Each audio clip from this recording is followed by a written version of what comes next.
السلام عليكم ورحمة الله وبركاته. الحمد لله والصلاة والسلام على سيدنا رسول الله وعلى آله وصحبه ومن والاه.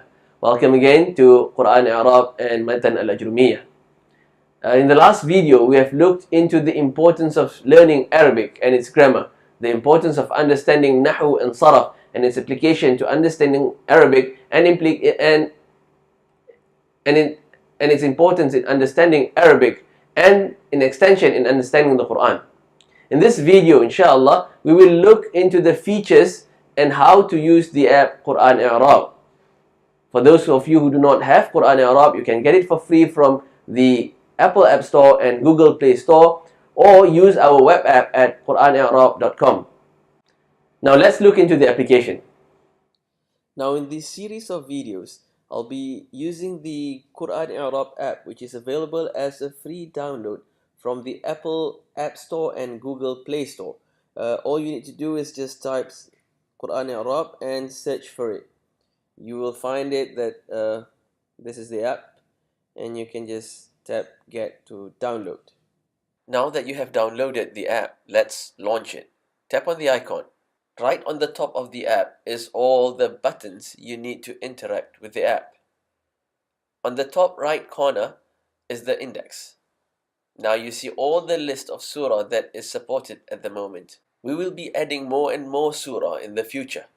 In this episode, we will be referring to Surah Al-Fatiha. Now next to the index button, you will see 3 buttons that you can turn on and off. Those are for Ism, which will turn all the noun to blue, and the next button is Al-Fi'l, which will turn all the verbs to green, and the last one is Al-Harf, which will turn all the particles to red. If you were to look closely, you might notice that there are some words that might look like it's a single word, but they have 2 different colors. That is because QuranIrab slices to the very detail that even a letter, like for instance ba in this case, B, has its independent meaning. So we treat it as a different word. Now everything is in Arabic. If you don't understand Arabic or you're starting, you can go to the menu on top, Al-Lugha, and select English. Now you'll see only the meaning of the word be translates to English in, everything else remains the same. But you can tap on each category and read the explanation in English. For instance, Al-Haraf, it's a word which has no independent meaning. In itself doesn't mean anything. And then you can see Alamatul Haraf, you can tap on it and you'll find the explanation. What is Al-Jar? And so on and so forth. It's in English. Now you have the word for word translation.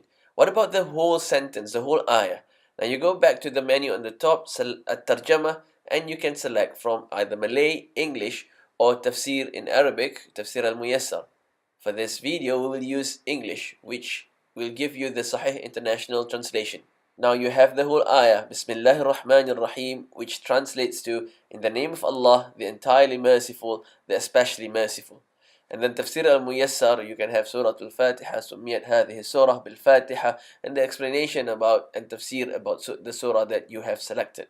Now that we see we can change the colors of Isim, Fa'il and Harf, let's look a bit deeper into Isim. Now turn off Fa'il and Harf, and then we'll select one Isim. Let's look at the first ayah, Bismillahir Rahmanir Rahim, and Ar-Rahman, which is the most gracious or the entirely merciful. And you can see that the Naw al-Kalimah, the type of word, it is Isim.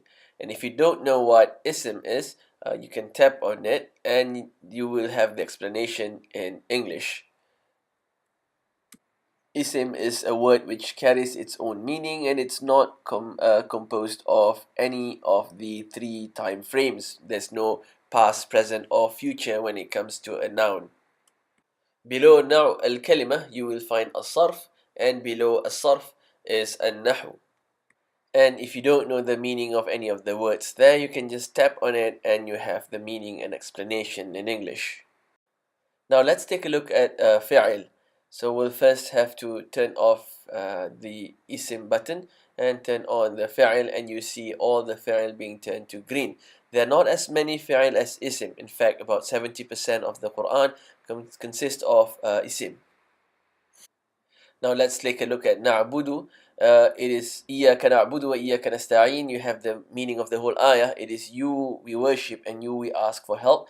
You have the word for word definition of na'budu, which means we worship. And then you have the whole grammatical analysis from sarf and nahu of the word na'budu. And as usual, if you do not understand anything, you can just tap on it and you'll have the explanation in English.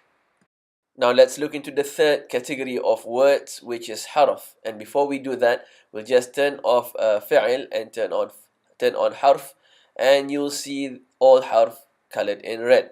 There are even lesser harf than there are fi'il. If you look into the last line, you'll find the word alayhim. QuranIrab colors it differently. Ala is a harf, and him is a noun, which is a pronoun. You see, ala means on and him means them. So we treat them differently because they have independent meanings.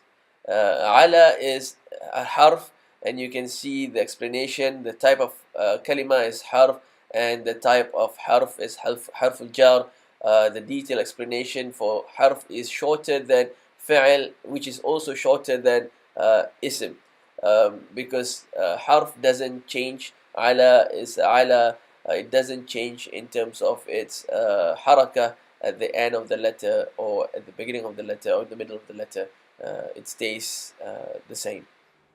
Now that is QuranIrab, an app that helps you understand the nahu and saraf of each word in the Quran. Next video, inshallah, we will look into matan al-Ajrumiyyah and the division of words, kalam, in the Arabic language. I'll see you in the next video, inshallah. Assalamu alaikum wa rahmatullahi wa barakatuh.